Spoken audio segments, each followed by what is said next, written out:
لگا۔ ایک بہت بڑا ہال تھا جس میں بہت سی مشینیں چل رہی تھیں۔ آپریٹر ان کے سامنے بیٹھے انہیں کنٹرول کر رہے تھے۔ وہ اندر داخل ہو گیا۔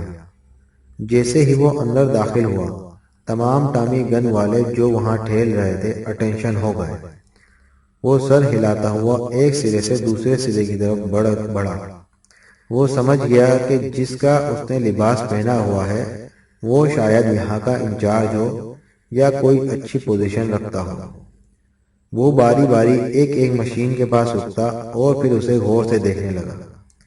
ایک مشین کی اسکرین پر اسے صدر مملکت اپنے آفس میں کام کرتے دکھائی دیے۔ پھر صدر مملکت نے میز کی دراز میں سے ایک فائل نکالی اور اس کا مطالعہ کرنے لگے۔ آپریٹر نے اب وہ فائل ایک زاویے سے دکھائی دینے لگی۔ پھر آپریٹر نے ایک اور بٹن دبایا۔ اب مشین نے اس فائل کے فوٹو اتارنے شروع کر دیے۔ عمران یہ دیکھ کر دنگ رہ گیا۔ اسی طرح ہر مشین کسی نہ کسی اہم شخصیت کی نگرانی کر رہی تھی۔ نگرانی کا یہ طریقہ دیکھ کر عقل جواب دے گئی۔ اتنی ترقی یافتہ اور بڑی تنظیم کے متعلق تو اس نے سوچا ہی نہ تھا، اور نہ ہی اس عمارت میں گھستے وقت اسے خیال تھا کہ وہ اتنی بڑی تنظیم کے ہیڈ کوارٹر میں جا رہا ہے۔ خیر، وہ آہستہ سے ہال کے سامنے کے دروازے میں چلا گیا۔ سامنے ایک گیلری نظر آ رہی تھی۔ اس کے دونوں طرف بھی دروازے تھے۔ اس نے ایک دروازے پر دباؤ ڈالا تو وہ کھل گیا۔ عمران اندر گھسا، دروازہ پیچھے سے بند ہو گیا۔ کمرے میں ایک میز کرسی پر ایک نوجوان جس کی آنکھوں میں غیر معمولی چمک معلوم ہو رہی تھی بیٹھا شراب پی رہا تھا۔ اس نے عمران کو کرسی پر بیٹھنے کا اشارہ کیا اور پھر بولا، آج ایک مقامی جاسوس پکڑا گیا ہے۔ اس نے مشین گن نمبر 1 پر فائرنگ کر دی ہے۔ اب وہ مشین ٹھیک ہو رہی ہے۔ میں نے اسے ہلاک اس لیے نہیں کیا کہ اتنی جرات کرنے والا یقیناً کوئی معمولی شخص نہ ہوگا۔ اب میں اس سے تمام راز اگلواؤں گا۔ مگر تم بولتے کیوں نہیں ہو؟ اچانک عمران نے اچھل کر اس کی ناک پر ٹکر دے ماری اور وہ ڈکراتا ہوا کرسی سے نیچے جا گرا، لیکن پھر سنبھل کر کھڑا ہو گیا۔ عمران کی کوٹ کی جیب میں سے فائر ہوا اور گولی اس شخص کی کھوپڑی میں سوراخ کرتی ہوئی نکل گئی۔ کمرہ چونکہ ساؤنڈ پروف معلوم ہوتا تھا، اس لیے آواز باہر جانے کا خطرہ نہ تھا۔ ایسا کرنا عمران کے لیے ضروری ہو گیا تھا، کیونکہ عمران بول نہیں سکتا تھا اور نہ ہی کوئی ایسی حرکت کر سکتا تھا جس سے اس کا لباس پہنا ہوا تھا اس کی آواز ہی نہیں سنی تھی، اور وہ کوڈ ورڈ بھی نہیں جانتا تھا۔ اس نے دوبارہ اپنے کپڑے اتارے اور دوسرے کے کپڑے اتار کر خود پہنے۔ اس کا نقاب منہ پر لگایا اور اسے اٹھا کر الماری میں ٹھونس دیا اور خود کمرے کا معائنہ کرنے لگا۔ پھر بغلی دروازے سے وہ دوسرے کمرے میں چلا گیا۔ سامنے ایک کمرہ نما مشین رکھی ہوئی تھی جس پر مختلف بٹن لگے ہوئے تھے۔ ایک کونے میں اسکرین تھی۔ اس نے میز پر بیٹھ کر ایک سبز رنگ کا بٹن دبایا تو اچانک ساری مشین کے ڈائل جلنے لگے، بلب اسپارک کرنے لگے اور پھر اسکرین پر ایک کمرے کا عکس ابھرنے لگا جس کا دروازہ بند تھا اور کمرہ خالی تھا۔ وہ پریشان ہو گیا۔ اچانک کمرے کے دروازے کا اندر لگا ہوا سست بلب جلنے لگا۔ عمران نے کچھ سوچتے ہوئے مشین کے پیلے رنگ کا بٹن دبایا۔ یہ ٹھیک کہ وہ اس طرح ایک بہت بڑا خطرہ مول لے رہا ہے، کیونکہ اسے بالکل معلوم نہیں تھا کہ ان بٹنوں کے دبانے سے کیا ہوگا، کہیں ان کا رد عمل خطرناک نہ ہو۔ لیکن وہ عمران تھا، اس کے دل میں جو خیال آ جاتا پھر دنیا کا کوئی خوف اس کو اس خیال سے عمل کرنے سے باز نہیں رکھ سکتا تھا۔ بہرحال زرد رنگ کا بٹن دبانے سے کوئی خاص رد عمل نہ ہوا، بلکہ دروازے کے اندر کا بلب بند ہو گیا اور عمران نے دیکھا کہ دروازہ آہستہ آہستہ کھل رہا ہے۔ پھر دروازے سے ایک نقاب پوش اندر داخل ہوا جس نے ٹامی گن اٹھائی ہوئی تھی۔ اس نے اندر داخل ہو کر سر جھکایا اور پھر عمران کے سامنے کی مشین سے آواز سنائی دی، وہ نقاب پوش سر جھکائے ماں کا عظیم ہے، زونگا عظیم ہے کے نعرے لگا رہا تھا۔ عمران نے بغیر سوچے سرخ رنگ کا بٹن دبا دیا۔ اب مشین کے بلب تیزی سے جلنے بجھنے لگے۔ اچانک عمران نے دیکھا کہ مشین میں سے سرخ رنگ کی شعاع نکلی اور اس نقاب پوش پر پڑی جو سر جھکائے کھڑا تھا۔ نقاب پوش کے منہ سے ایک بھیانک چیخ نکلی اور 1 منٹ کے بعد اس نقاب پوش کی جلی ہوئی لاش وہاں پڑی ہوئی تھی۔ عمران یہ دیکھ کر دنگ رہ گیا۔ اب صرف ایک بٹن تھا جو نیلے رنگ کا تھا، اس نے وہ بھی دبا دیا۔ تھوڑی دیر بعد اسے اسکرین پر وہ حال نظر آیا جس میں تمام آپریٹر کام کر رہے تھے۔ اسکرین کے نیچے ایک چھوٹا سا ہینڈل لگا ہوا تھا۔ اس نے اسے گھمایا، اس کے ساتھ ساتھ منظر بھی تبدیل ہونے لگے۔ اسے اسکرین پر ہر کمرہ باری باری نظر آنے لگا۔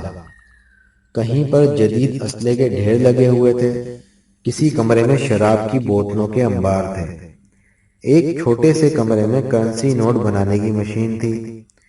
اسی طرح وہ باری باری باہر کمرے دیکھتا گیا۔ اس کی آنکھ میں شدت حیرت تھی۔ اتنی بڑی اور مکمل تنظیم اس کی آنکھوں کے سامنے تھی۔ وہ سوچ بھی نہ سکتا تھا اتنے انتظامات ہوئے، اسے آج تک خبر نہ تھی۔ بہرحال ایک کمرے کو دیکھ کر وہ چونک پڑا، کیونکہ اس میں کیپٹن شکیل ایک کرسی پر بندھا ہوا تھا۔ اب اس کے سامنے 2 مسئلے تھے، ایک تو کیپٹن شکیل کو آزاد کرنا اور دوسرا ان تمام مشینوں پر یا تو حکومت کا قبضہ کرانا یا انہیں تباہ کرنا۔ اسے اطمینان تھا کہ اس نے ہیڈ کوارٹر کے انچارج کو ختم کر دیا ہے۔ یہ بھی ایک اتفاق تھا، ورنہ نہ جانے انچارج تک پہنچنے کے لیے عمران کو کتنے ہاتھ پیر مارنے پڑتے۔ لیکن اس کے باوجود جو لمحہ بھی گزر رہا تھا اس کے لیے خطرہ بڑھ رہا تھا۔ آخرکار اس نے ایک فیصلہ کن قدم اٹھانے کا فیصلہ کیا اور پھر کچھ سوچ کر انچارج کا لباس پہنے وہ کمرے سے باہر نکل کر گیلری میں آ گیا۔ یہ ایک انتہائی خطرناک اقدام تھا، کیونکہ عمران کو بالکل نہیں معلوم تھا کہ آیا انچارج کبھی راؤنڈ بھی لگاتا تھا یا نہیں۔ اگر لگاتا تھا تو باقی لوگوں سے اس کا رویہ کیسا تھا۔ بہرحال جو ہو سو ہو کے مصداق اس نے فیصلہ کن قدم اٹھایا۔ اب وہ ہاتھ پر ہاتھ دھرے بھی تو نہیں بیٹھ سکتا تھا۔ بہرحال جیسے ہی اس نے گیلری میں قدم رکھا، ایسا معلوم ہوا جیسے پورے ماحول میں ایک عجیب قسم کی بے چینی، سنسنی اور پراسراریت سی پھیل گئی، جسے عمران نے بھی بخوبی محسوس کر دیا۔ اس سے اسے معلوم ہوا کہ انچارج اول تو کبھی باہر نہیں نکلا، دوسرا اس کا رویہ دیگر لوگوں سے انتہائی سخت رہا ہوگا، ورنہ اسے دیکھتے ہی پورے ماحول میں ایک بے چینی اور عدم اطمینان کی لہر نہ دوڑ جاتی۔ جیسے ہی عمران آہستہ آہستہ سے گیلری میں نکلا، سامنے پہرا دینے والے نقاب پوشوں کے گروہوں میں سے ماں کا عظیم ہے، زونگا عظیم ترین ہے کے نعروں سے اس کا استقبال کیا۔ لیکن عمران آہستہ آہستہ سے ان کے پاس سے گزر گیا۔ اس نے صرف ایک ہاتھ جس پر سیاہ رنگ کے دستانے پہنے ہوئے تھے اٹھانے پر اکتفا کیا۔ وہ ہال میں داخل ہو گیا۔ اسے دیکھتے ہی تمام آپریٹر اپنے کاموں میں اور بھی زیادہ تندہی سے مصروف ہو گئے۔ کسی نے ایک نظر بھی اٹھا کر اوپر نہ دیکھا۔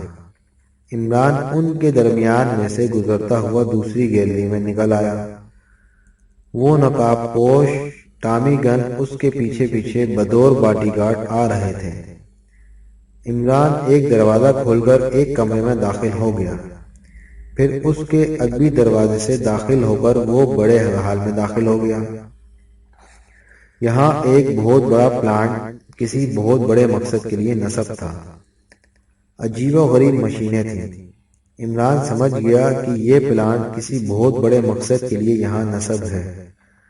بہرحال وہ اس کے آپریٹر کے پاس جا کر کھڑا ہو گیا۔ اس نے اس پلانٹ کا مقصد سمجھنے کے لیے اسے غور سے دیکھنے لگا۔ اچانک ایسا محسوس ہوا جیسے کسی نے اسے اٹھا کر ہواؤں میں اچھال دیا ہو۔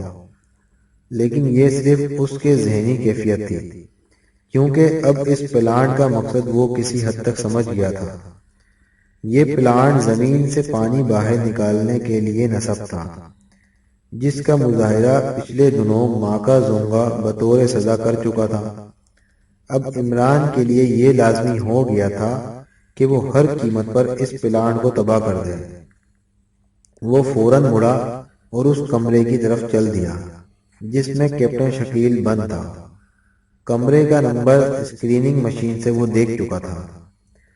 وہ کمرے کے سامنے رکا، اس کے باہر تالا لگا ہوا تھا اور ایک نقاب پوش ٹامی گن اٹھائے باہر پیرا دے رہا تھا۔ عمران نے اسے تالا کھولنے کا اشارہ کیا۔ اس نے جھٹ تالا کھول دیا اور دروازہ کھول کر عمران اور اس کے ساتھ 2 باڈی گارڈ اندر داخل ہوئے۔ کیپٹن شکیل کرسی پر بندھا ہوا تھا، لیکن اس کا چہرہ انتہائی سپاٹ تھا۔ عمران اسے دیکھ کر دل ہی دل میں مسکرایا۔ پھر اس نے انچارج کے لہجے میں پکارا، تمہارا دماغ ٹھکانے لگا یا نہیں؟ لیکن کیپٹن شکیل نے کوئی جواب نہ دیا۔ عمران نے دوسرے نقاب پوشوں کو اس کو کھولنے کا حکم دیا اور اسے اپنے کمرے میں پہنچانے کے لیے کہا۔ انہوں نے جھٹ کیپٹن شکیل کو کھول دیا اور پھر اسے لے کر انچارج کے کمرے کی طرف بڑھے۔ عمران ان سے پہلے ہی وہاں پہنچ چکا تھا۔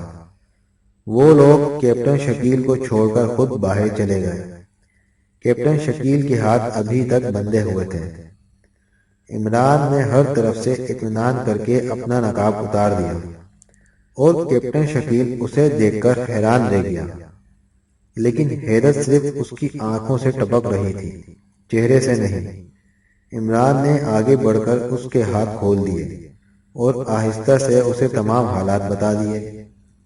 اب دونوں نے مل کر اس ہیڈ کوارٹر کو تباہ کرنا تھا۔ عمران نے اس کے لیے ڈائنامائٹ تجویز کیا، لیکن سوال یہ تھا کہ ڈائنامائٹ لایا کہاں سے جائے، اسے آپریٹ کہاں سے کیا جائے۔ کیپٹن شکیل نے ٹائم بم کا مشورہ دیا، لیکن یہاں مسئلہ ان کی فوری فراہمی کا تھا۔ اچانک عمران کو ایک تجویز سوچی۔ اس نے نقاب چہرے پر ڈالا اور خود اٹھ کر اس مشین پر جا بیٹھا۔ اس نے سبز رنگ کا بٹن دبایا اور مشین کو اسٹارٹ کر دیا۔ اسکرین پر کمرے کا عکس ابھرا تو اس نے فوراً نیلے رنگ کا بٹن دبا دیا۔ اب کسی حد تک وہ اس مشین کو سمجھ چکا تھا، اس لیے آسانی سے اسے آپریٹ کر چکا تھا۔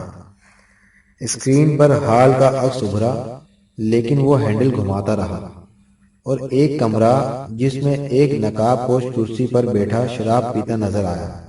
اس کے سینے پر نمبر 3 لکھا ہوا تھا۔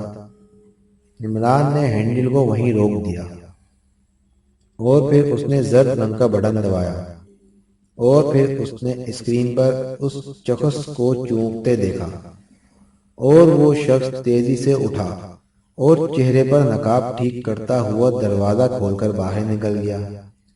اب عمران نے ہینڈل گھما کر دوبارہ گھمایا اور جب اس کمرے کا عکس نظر آیا جو پہلے نظر آتا تھا تو اس نے ہینڈل کو چھوڑ دیا۔ اچانک اسے کمرے کے اندر لگا ہوا بلب جلتا بجھتا نظر آیا۔ اس نے زرد رنگ کے بٹن کو ایک بار پھر دبایا، بلب بجھنے سے رک گیا اور دروازہ آہستہ سے کھلا اور وہی نقاب پوش نمبر 3 اندر داخل ہوا۔ اس نے اندر داخل ہو کر مخصوص نعرہ لگایا اور پھر سر جھٹکا کر کھڑا ہو گیا۔ عمران نے مائک کا بٹن دبایا اور پھر سرسراتی ہوئی آواز میں بولا، نمبر 3۔ یس سر، نمبر 3 نے سر اٹھا کر کہا، ہمارے اسٹاک میں کتنے ٹائم بم موجود ہیں؟ جناب، ہمارے اسٹاک میں 10,000 ٹائم بم موجود ہیں، نمبر 3 نے ادب سے جواب دیا۔ اچھا، ابھی جاؤ ان میں سے 500 میگا پاور کے 10 ٹائم بم لے آؤ۔ بہت بہتر، اس نے کہا اور پھر تیزی سے دروازہ کھول کر باہر نکل گیا۔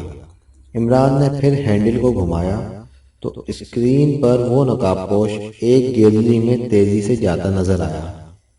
عمران اسکرین پر اسے فالو کر رہا تھا نقاب پوش چلتا ہوا ایک دروازے پر رک گیا۔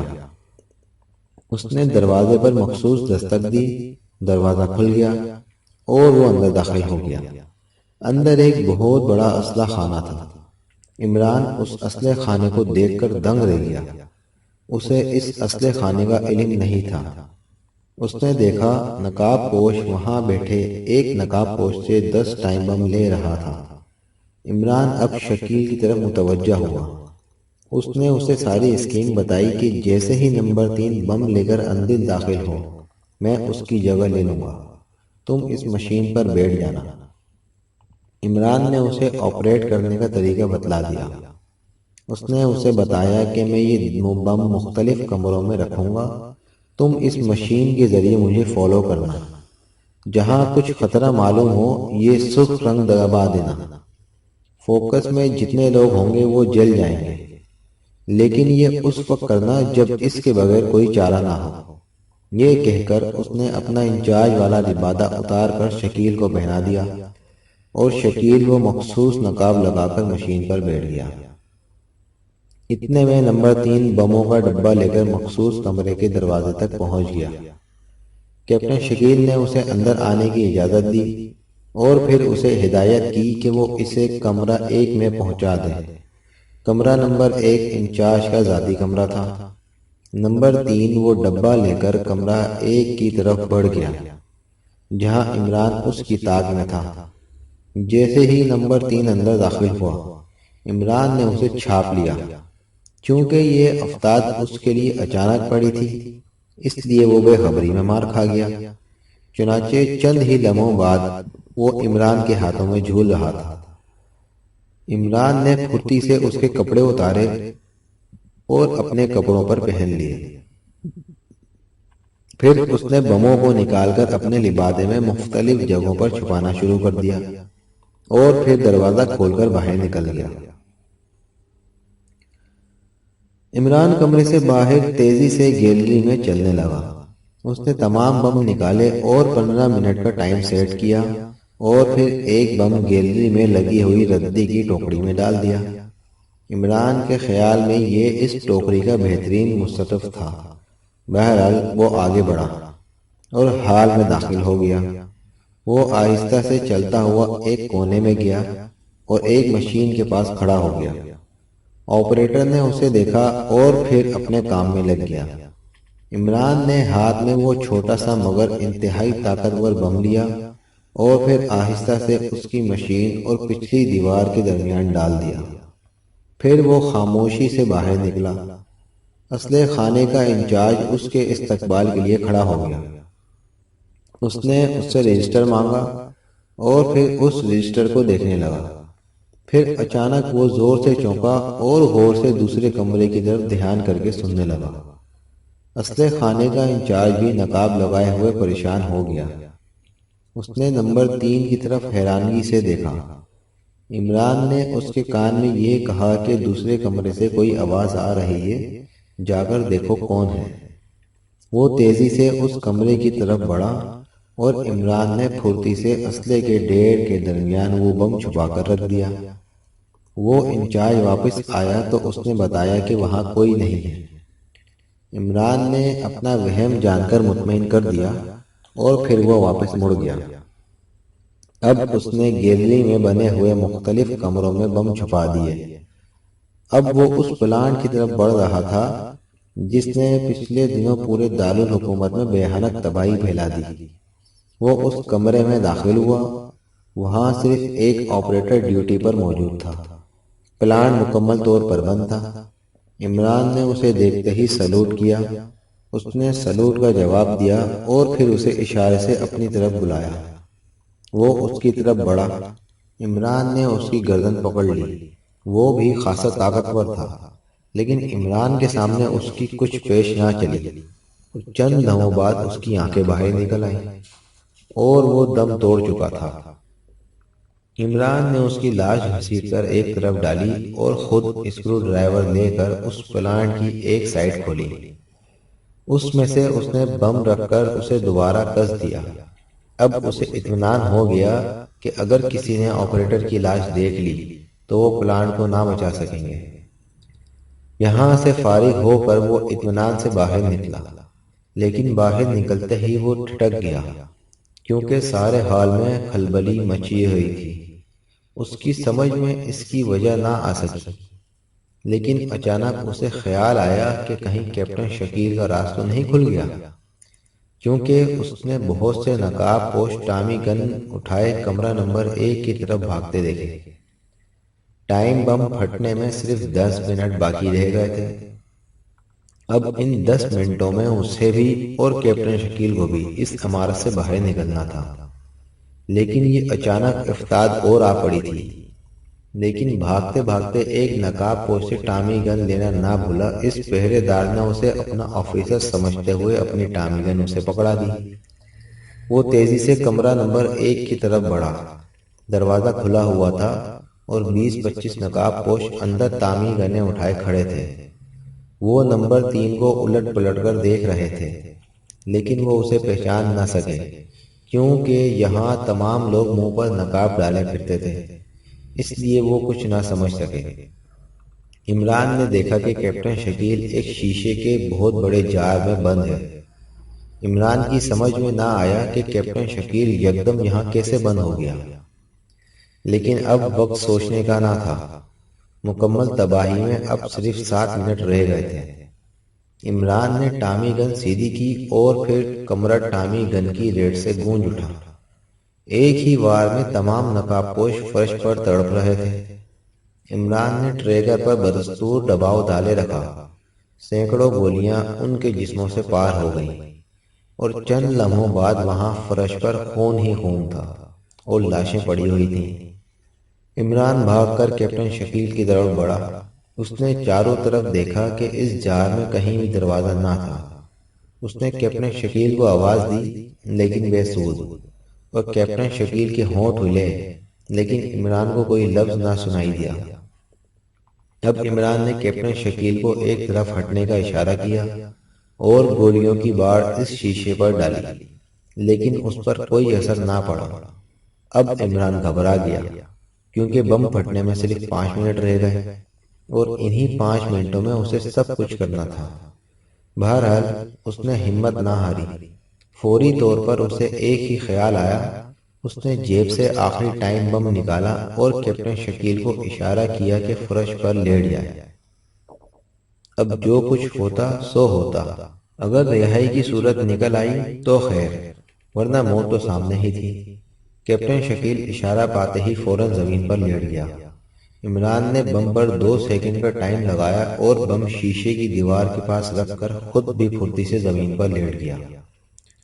پلک جھپکتے ہی 2 سیکنڈ گزر گئے اور پھر ایک زبردست دھماکہ ہوا اور اس شیشے کے جار کے پرخزے اڑ گئے۔ اس کے ساتھ ہی وہ کمرہ بھی تباہ ہو گیا۔ ایک بھاری شہتیر عمران کے بالکل پاس آ گرا۔ اس شہتیر کی وجہ سے کیپٹن شکیل اور عمران بچ گئے، کیونکہ تمام ملبہ اس شہتیر نے روک لیا۔ اب دونوں وہاں سے اٹھے اور باہر کی طرف بھاگنے لگے۔ بم پھٹنے میں صرف 3 منٹ باقی رہ گئے تھے۔ وہ تیزی سے ایک گیلری میں بھاگے۔ اس دھماکے کی وجہ سے تمام اڈوں میں دوڑ مچ ہوئی تھی۔ گھنٹیاں بج رہی تھیں، سرخ اور سبز بلب جل رہے تھے۔ وہ دونوں تیزی سے ایک طرف بھاگے۔ اس گیلری کی طرف ایک ٹنل سے بنی ہوئی تھی۔ وہ دونوں تیزی سے اس میں دوڑنے لگے۔ یہ پانی کا بہت بڑا پائپ تھا۔ وہ بے تحاشا بھاگ رہے تھے۔ اچانک عمران کا پاؤں پھسلا اور وہ تیزی سے اس ٹنل میں پھسلتا چلا گیا۔ دوسرے لمحے وہ ٹنل کے دوسرے سرے سے باہر ہوا میں اڑتا چلا جا رہا تھا۔ ٹنل زمین سے کافی اونچائی پر بنائی ہوئی تھی، اس لیے وہ تقریباً ہوا میں اڑتا ہوا زمین پر جا گرا۔ کیپٹن شکیل اس سے پہلے زمین پر پڑا تھا۔ چند لمحوں تک اسے کچھ محسوس نہ ہوا، لیکن پھر اچانک کان پھاڑ کر دھماکہ ہوا اور اسے ایسا محسوس ہوا جیسے کوئی آتش فشاں پہاڑ گرج رہا ہو۔ پے در پہ دھماکے ہو رہے تھے۔ عمران اور شکیل کے نیچے کی زمین ہل رہی تھی۔ پھر ایک زبردست دھماکہ ہوا اور ایسا محسوس ہوا جیسے عمران اور شکیل کے اعصاب جواب دے گئے ہیں اور ان کی قوت سماعت ختم ہو گئی۔ صفدر نے اپنی موٹر سائیکل ریستوران کے پارکنگ شیڈ کی طرف گھما دی۔ وہ نیچے اترا اور جیبوں میں ہاتھ ڈالے ریستوران کے ہال میں داخل ہو گیا۔ اس نے دیکھا کہ دونوں غیر ملکی ایک کونے والی میز پر بیٹھے رہے ہیں۔ صفدر آہستہ سے چلتا ہوا ان کی طرف بڑھا اور ان کے قریب کی میز پر جا کر بیٹھ گیا۔ وہ اسے دیکھ کر قطعاً نہ چونکے، جس سے صفدر نے اندازہ لگایا کہ انہیں تعاقب کا علم نہیں ہوا۔ وہ آج صبح سے X2 کے حکم سے ان دونوں کا تعاقب کر رہا تھا، اس لیے کسی حد تک صفدر بور ہو گیا تھا، لیکن بہرحال حکم تھا، بوریت کی انتہا ہی کیوں نہ ہو جائے۔